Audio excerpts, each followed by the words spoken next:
Hey everybody, I want to welcome you to another episode of The Other Side of the Story, where our mission and our goal is to bring life-changing stories to you, to encourage you, to inspire you, to learn from people that really have reached a place in their life so far of success, but what it took for them to get there. And today I am so excited to be in the mayor's office of the city of Warner Robins to talk to our mayor, LaRhonda Patrick. And LaRhonda, before I introduce you and talk about things, I just want to say to people, this story is really going to inspire you, I promise you, because LaRhonda has made history. She is the first in the city's history of a female mayor, first in the city's history of African American mayor, the first in the city's history of minority mayor. What an accomplishment breaking barriers.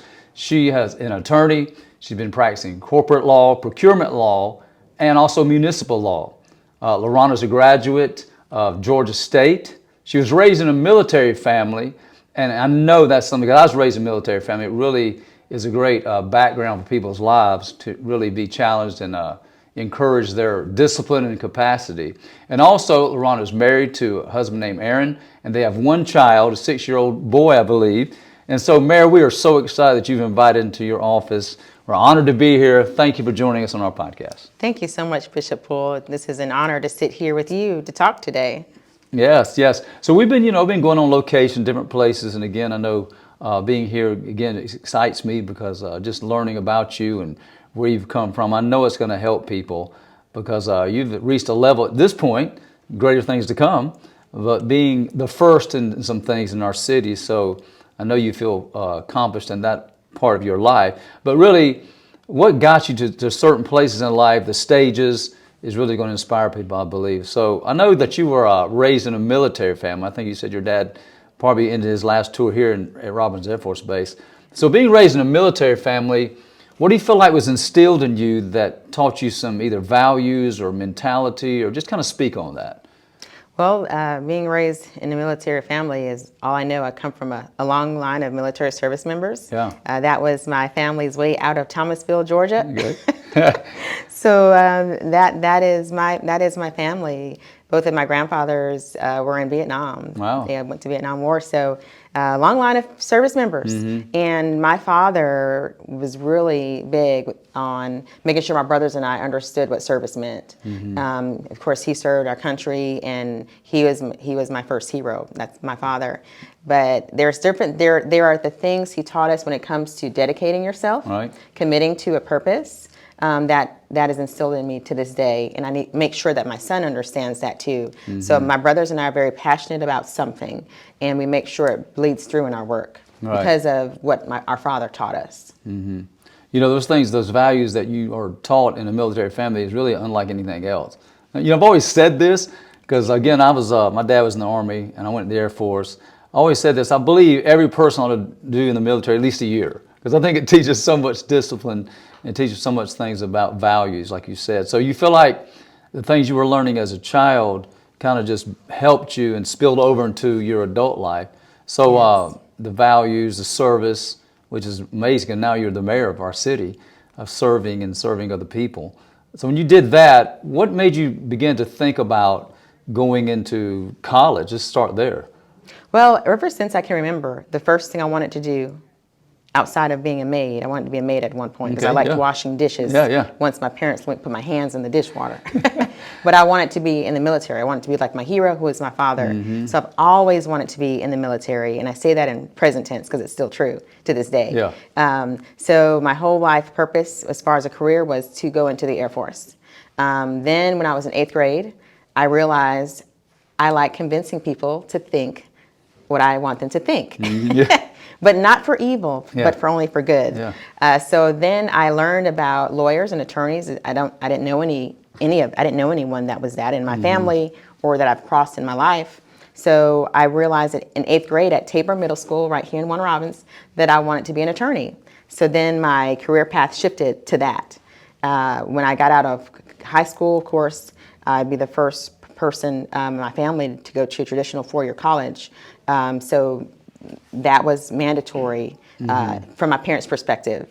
And after I finished college, I could have went into the Air Force then, but I tried to combine them both and do JAG.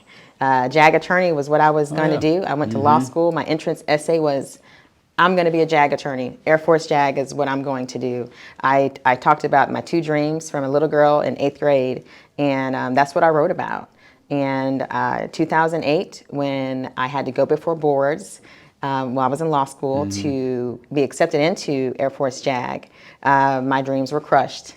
The market was bad, record number of applicants throughout in every military branch for JAG. So there were just not enough openings, and there were way too many applicants, to make a long story short. So there went my dream. And from that, I was introduced to government procurement law, which brought me into corporate law. And then I went into municipal law. So the path to get to where I am when it comes to my education was just kind of happenstance. But the spark to be a public servant started when I was in college as a political science pre-law major. My last semester at Georgia State, I was accepted into an internship program at the General Assembly. I think they took like 2 students per university in Georgia, and I worked for the General Assembly for a semester, full time, and that was really awesome. Yeah. And I got to see the inner workings of the legislature, what happens in the committee meetings, these backdoor conversations on if a bill is going to succeed and go to the floor. I got to see the good parts, and then I got to see the not so great parts. And from there, I knew that one day I wanted to be a public servant. I wanted to be in those rooms, but I wanted to take away the bad part and just focus on the good part. So that sparked back in 2005. And I worked at the General Assembly for a year and a half before I went to law school. And I kept that fire kind of there. But when the time was right, I sparked it on up. And I said, I think the time is now for me to put my name on a ballot. And originally I wanted to just run for city council. I wasn't planning to run for mayor. Yeah. It's still kind of laughable when I think about it, because I didn't think about little old me even putting my name on a ballot to be mayor of our great city. Yeah. So it took a lot of convincing from people to get me to do that. A lot of them come from the pastors groups, a lot of different leaders in our community. They saw something in me I didn't see in myself. So I had to have that come to Jesus moment. Yeah. And I actually literally said this to a group of people. I had to have a come to Jesus moment. Why is it that you all see something in me that I don't see in myself?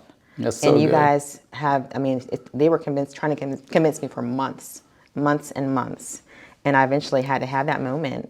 And I said, maybe this is what God wants me to do. So I told them I'd give it a shot. And from that moment, every single thing lined up perfectly. So that's how I know it was not my doing. It was His doing. Because there's no way you can tell me everything lined up the way that it was supposed to for a girl like me to run for an office like this in our city. Really, I just want to unpack several things you have just said, because it's a journey that needs to go back 1 second, because it teaches us something, and you can speak on this in a second. But I believe, when you said in the 8th grade, you had I think a leadership already, with people. Sounded like you're going to get in the room and help people think the right way. So that really indicates you as a leader already. But one thing is important. You said is so important to people need to hear this, that you wrote your dreams down. Just speak on that for a second, about people that can be watching or listening right now that has desires in them, something bigger than where they are. The importance of writing it down and even having a dream. Yeah. How does that make you feel about that? Well, I get a little tingly feeling right now, and in the question you're asking me, because I do believe it is powerful to write it down. And I'm not a journaling. I don't do journaling. Yeah. That's not who I am. That's not the gift that I have. Okay. I'm good at writing, but I'm not that person that records everything. But when you record it, when you write it down, in my opinion, it's like I am committing myself to what I'm writing on this piece of paper. Because if I take the time to write something down, and that's not typically something that I do, that means it means something. Yeah. So, but I wrote it down. I believed in it. I believed in myself, and I put it on paper to show, like, this is my true feeling. This is really what I want to do. And I feel like if you write it down, you're not just saying it in theory. It's easy to dream and say theory and one day da-da-da, but when you write it down, you've got to come up with your beginning, your middle, your end. So now you have to think and plan, and you're putting all of it together. Now you have your whole plan because it's on paper. So now you're committing yourself to the steps you put on the piece of paper. And then you add prayer to it. You never know what'll happen. That's good. That's just going to help people there, because I really encourage people to do that too, like you said, because it helped me. I can really relate to that, because I think when you write things down, it makes you look at it, makes you think, how am I going to accomplish that? So yeah, that's powerful. Talk about when you got the, because we face disappointments in life. We think things happen, we want it to happen, it doesn't. But when you were not accepted into the JAG program, there had to be some disappointment. Feeling like, what I'm going to do now type thing maybe. Yeah. So what was in you that taught you, wait a minute, how do you overcome disappointment? How do you overcome a sense of not going the way you want it to go? What was in you that said, you know what, I got to transition to a different route maybe? Well, back then, I can't remember what my prayers would have been, but we've always been ingrained in the church. My parents have always pushed us to be very spiritual and and have a great prayer life. So, and I believe in prayer, and prayer does work. Yes. At least it does work for me. So I don't know what I was praying then. So I'm going to say what I think I was saying, which is, if this is for me, then it's for me. But luckily, God put somebody in my path. When we had military law day at my law school, most people at my law school, they're going, at any law school these days, they're going to make the big bucks. They don't want to make the small bucks, because student loans are no joke. Right. They are no fun. They start back this month. Pray for me. Not fun at all. So for this particular day, there was not many of my classmates that went to the military law day, and they had a true court case with a three-judge panel and a court-martial. Like, it was a real huge thing, and all the branches of JAG were there, fully dressed out. So it was embarrassing for the school to not have a lot of participants. But guess who was there, front and center, on time, in her blue Navy suit, with a button-up collar, ready to go? Me. Because I'm going to be Air Force JAG. Yeah. Right? So that day, I got a mentor. And that mentor was a major in Air Force JAG, stationed at Shaw Air Force Base, and he was from Atlanta. So he was the one helping me through my process when it comes to applying, putting in my packet. And when he learned, and the lieutenant colonel I interviewed with at Shaw learned that I wasn't in, they told me, well, you should think about doing this career. A lot of people don't know that government procurement law is really a thing. And it allows you to still be connected with the military, connected with agencies from a legal perspective, even though you're not a JAG attorney. So that's how I learned of it. I didn't learn it in school. Yeah. I learned it through my mentor at that moment in life. And it set me up for the rest of my career. So I'm so thankful for that day I showed up in that blue suit, all happy, when my other classmates were bored to death, but I was happy. It just really, again, encourages people to know that you kept, pressing in, showing up. I think it's important people understand that in life, right? Keep showing up. And then the value of having somebody in your life that speaks into your life, a mentor, mentorship, and people need that. Right. And it's so powerful, it's so good. All right, as you get to that point, was there ever a time, in life, because no doubt we haven't really, elaborated on what it takes to get through college and what it takes to get through law school. Was there ever a time you felt like quitting? And if you did, what did you do to overcome it? Or how did you keep persevering in times when they were tough? For school, I did feel like quitting before. I did feel like quitting when I started applying to law school. It was so expensive. I come from, my dad was in the military. Yeah. My mother stayed home and she took care of us. And we don't have this kind of money to quit. We don't have this kind of money to go to law school. Yeah. And undergrad, I got scholarships. My parents didn't have to pay anything. We worked hard to make sure that my education was taken care of in the state of Georgia. So when I start seeing how much it cost, I remember telling my parents, I think I'm just going to go to cosmetology school. my parents said, "Oh, no, you're not. You're going to do what you said you wanted to do." Mm-hmm. And I was like, "But it just costs so much. Like, we can't afford that. Like, how will I?" I said, "You're going to do it." So my parents made sure I stayed committed. I stayed committed to my plan. I stayed committed to what I said in 8th grade.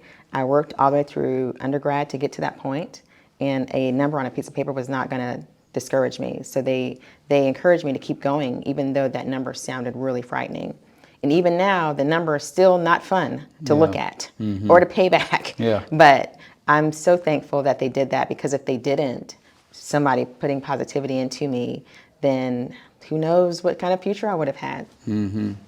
It's good. People that are watching and listening, I'm telling you, having the right people around you. And we need to be pushed, right? Absolutely. I mean, how does that make you feel? Like, I'm going to quit, I'm going to keep pushing. So encourage somebody today not to quit. What would you tell them? Never quit. Never quit? If you really are convicted in your heart that something is for you, do not allow anyone to discourage you. Don't even allow yourself to discourage you. If it was easy, then it wasn't meant. If it was easy, then anyone could do it. Mm-hmm. But the path God has for you, He can do all things. So if He has it for you, then you don't have to worry. You don't have to quit. You just keep pushing forward. And if He wants you to make a turn, He'll tell you. Mm-hmm. Then you need to turn and pivot. But that's what I would tell you. And there's this scripture that I get chills every time I think about this scripture and what it's done for me in my life. Ephesians 3:20, God can do exceedingly and abundantly more than you can ever ask or think. And that alone should be enough to encourage someone. So He can do exceedingly and abundantly. So even though you may have a plan for your life, it's your plan. You don't know what He has planned. Mm-hmm. So don't give up on your little goals, because His big plans for you, you don't even know what they are yet. Yeah. So really, again, I'm so excited you're sharing that, because I'm a person of faith. I believe in God, and I believe people that are watching or listening, maybe they're, not at a place of that or in their life, but understand that God does have a plan for their life, not to give up. The Bible says He has a future and a hope for us. So I'm glad you're sharing that, because faith is so important to me also, in what you believe and who you believe in is your strength, right? Absolutely. All right, I want to ask you one thing also about, because you said something a while ago about how somebody saw something you didn't see in yourself, but how do you feel about stretching yourself and getting out of the comfort zone? Because it no doubt puts you in an uncomfortable place, right? So yes. About capacity, I believe this, Mayor, that you even exemplified this, that people have greater capacity than they understand in their life. So how did you begin to overcome that, to stretch yourself to a greater capacity, if that makes sense? It makes perfect sense, and I still struggle with answering the question. I was scared. Yeah. I was scared. I was like, there's no way I can do this. This is not me. And I had to put my faith to the test. I knew that I could. I knew that I could be in a debate. I knew I could be in a town hall meeting. I knew I could speak on a camera and tell people why I want to run for mayor. I knew I could do whatever it took, whatever I had to do to run, to be in this position, to allow people to know who I was as a person and as a candidate. But my nature is not to be up front. My nature, I'm a worker bee. I'm behind the scenes. That's what I was taught to do. That's what my family is. I serve others. I'm not the person that's trying to be served, so I'm never the upfront person. So it was against my comfort zone to be upfront. But I was pushed to put your faith to the test. Like, if you say you have what it takes to do this, then do it. There's no need to get scared. You might not be perfect. Nobody's perfect. So I just had to tell myself, nobody's perfect. Just do it and grow from there. And that's what I do, and I still do it every day. I'm not trained in debating. I'm not trained in public speaking. I'm not trained in communications. All these things I wish I would have done now in my career through education. And I just have to just roll with the punches. So I just roll with it, and hope I don't fail. No, I just love hearing the stories like this, because it's inspired me right now not to quit. You have greater capacity, greater things in you, and you do have to overcome fears, right? I mean, we all have different type fears that can paralyze us and keep us stuck where we're at. But you're a great example that you didn't stop and you overcame those fears and put yourself out there, and look what's happening in your life right now. So thank you for sharing that part, 'cause that's powerful. Thank you. All right, let's talk real quick about transitioning from that to how do you feel now being in this position of mayor, and just the influence that now you can have, and just the greater part of life. I believe this, Mayor, that everybody has influence. They can influence at least one person. But you're in a great role. You're the first female mayor. You're the first African American mayor. So there's a lot of great history that's happened for us in our city, and I'm so proud of that. It's awesome. So just tell us how you feel about that for a second. Well, I'm very honored. It's very humbling to know that a little girl who was LaRonda Nicole Williams is now the mayor of the 11th largest city in Georgia. I wonder, my grandparents would have never thought. My grandmother, my father's mother, my grandma Ruth, she may have thought, because she always said I was going to be something great. But they're not here, but they're smiling now. But I never would have thought that. But to know that I am here now, it's humbling. I do not take it for granted. I do not walk as if, I've made it with my chest out. I'm always conscious of how hard the job is because of all the firsts. There are a lot of people who are dependent on me to do this right, because if I do not do it right, then a door can close for them. And that is a heavy burden to carry. Believe it or not, it is a very heavy burden to carry, to know that somebody's future is on my back. Not just people that fit into the categories of the firsts, but also people who depend on me, that work for me here at the city. Their futures also can depend on me doing this right. So when you have an office like this, when a new mayor comes in, they can let people go. So people's futures depend on me. So it's tough. You think about the stories of like Bill Cosby, for example, the Bill Cosby show. Everyone loved it back then, and everyone who was on that show, they were set for life because they got all those royalties. But as soon as he got in trouble, all the royalties stopped. So all those people are out now having to work to get money, because what they relied on was under somebody else's name. So all that income they were relying on is gone. They had to start fresh. So that's a heavy burden. Many people don't understand your success. A lot of people are depending on your success for their success. So I realized that only because of all those categories. And because of all the categories, it comes with a whole nother set of challenges that you have to overcome while still doing your job, still knocking down barriers, still making sure you exceed expectations and exceed your own timeline to make sure no one can ever say that you were not a good mayor. I think that is there's a statement I always say and try to live by myself, and your example of that pressure is a privilege.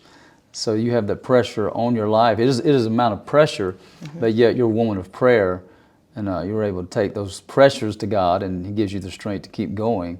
But I thank God for your example, because legacy is important to you, it sounds like, huh? It is. I ran on legacy too. One of the things I ran on, legacy.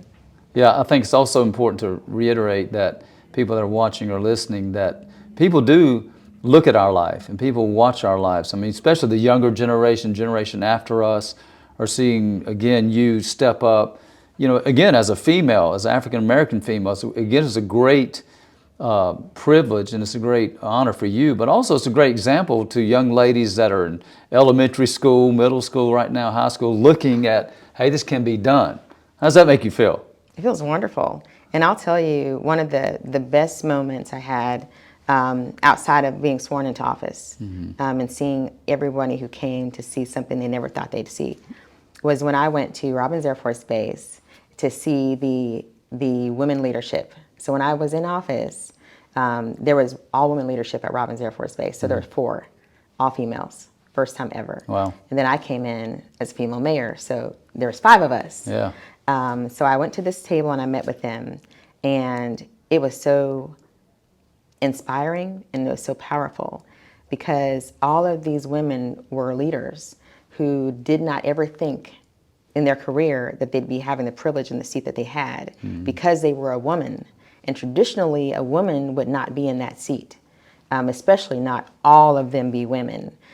So we had our moment of talking and explaining and talking about the challenges and the unfair treatment at some point. I'm new in the office, so I'm more listening to them tell their story. So as they're telling me their story, it's empowering me to say, you know, whatever may come with me being in my seat now, I don't need to complain too much, because I'm not the only one. They're going through it too.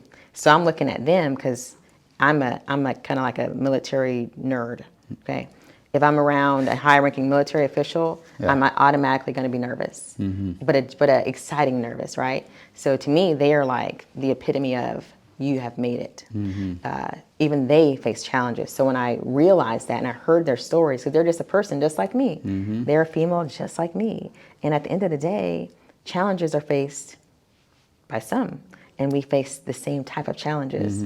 So it was really nice to hear. It was bad if we had to talk about it, but it was good to hear it, and together we strengthened each other. And at the end, I asked them, you know, how do you all get through? And they all each went through, and they said what they did. They said, well, what we really do is we text each other. I'm having a bad day. Don't even have to explain. And then they give them encouraging words to each other. So that's what the four of them did. And when I heard that, it was just so inspiring to me. And I was like, I need to get in on this text message list. So I would text one of the Colonel Droz, and sometimes, and just, you know, we'd have our, you know, our little text back and forth, just, you know, hope you're having a good day, keep your head up kind of thing. That went far. So for women, even in 2023 and other categories too, but right now we're talking about women. You just have to keep going. And sometimes you have to take the darts. If you're in a situation or in a place where women traditionally is not seated, or women has not been seated there before for whatever reason, sometimes you have to take the darts. You have to take the darts, but you got to take them for the people that's coming after you. We are the something new, so it kind of comes with the territory, and we don't need to complain, because getting there is a big accomplishment. Now we just got to endure. You had just, this is so powerful, honestly, what you had just shared with people. Because again, I want to encourage people that are listening and watching to get with a support group of people, because you know you're going to go through challenges. Everybody has a story. That's why we started this podcast. Everybody has a story. And to go through challenges, you don't have to go alone. You have a support group, no matter what position of life you're in, the influence, the impact, whatever it is. But that is a great lesson for everybody to hear, that is that you need people to help you, support you, encourage you, you know, that you can trust, that you share with, and they got your back. So thank you for sharing that. People need to hear that. I know your time is valuable, but I'm just going to ask you one more thing for you to share. Again, people that are tuning in today, I know they're getting inspired and blessed. You have really accomplished so much in your life, and I just see in you there's such greater things coming in your life. I mean, seriously. But you're sitting in this seat. I want you to encourage people, just the things, all you've shared so far, just put it in a condensed version of helping somebody watching or listening. They're facing challenges, they feel like quitting. Just some principles you've already shared, but I want you to kind of reiterate that to, you know what, I'm going to speak to you right now that you got it in you, you know, greater's in you. You got to see yourself victorious, see yourself as an overcomer. But just some things you learned and you said in your story, but would help somebody right now go, you know what, here's 3 things. You just need to keep at it and do this. Okay. What comes to your mind first? Okay. It's 3 things. Well, it's something that comes to my mind first is you have to bet on yourself. Okay. Dr. Bernard Hodges, Critter Fixers, Country Vets, popular show. He wrote a book, Bet on Yourself. And that helped me through too. You got to bet on yourself. If you believe in yourself, sometimes you got to put your foot out, even if nobody else puts their foot out with you. But you keep that fire going, you bet on yourself, and you say, this is what I'm meant to do. You do all the steps you're supposed to do to make it happen. Another thing is the road may get tough, but if you really believe in your heart this is what you're supposed to do, you endure. You do whatever is necessary to make it. Now make sure you stay practical. You don't have to be a starving artist. Don't do crazy things. You make it work, but don't abandon your dream. But make sure you're very strategic. Make sure it makes sense, and you keep going forth on that path to victory. Third one, remember, God can do exceedingly and abundantly more than you can ever ask or think. So don't limit your potential, because He will never limit your potential. I kind of live by that. So when you talk about what's next for me, I have no idea. I have no idea what He has in store, but I'm available to Him, and He knows I'm available. So whatever He has in store, I want all of it. So whatever path He has me on, when it's time to move, I'll know. But I need another term. I got to finish what I started. Yeah, right. But for people listening, if you remember those three things, bet on yourself, endure the course, and God can do exceedingly and abundantly more you can ever ask or think. Don't limit yourself. Those are three things I can tell you that helps me get to this spot that I never thought I'd ever see. Thank you. That's powerful. Thank you for sharing that. It's a great way to end our conversation, because I'm going to apply that to my own life, and people that are watching and listening will also do the same. So, Mary, thank you for your time and being on our podcast. Such an honor. Hey, listen, if you're listening to this, make sure you're sharing this. If you're watching on YouTube, like and subscribe, and we'll see you next time on the other side of the story.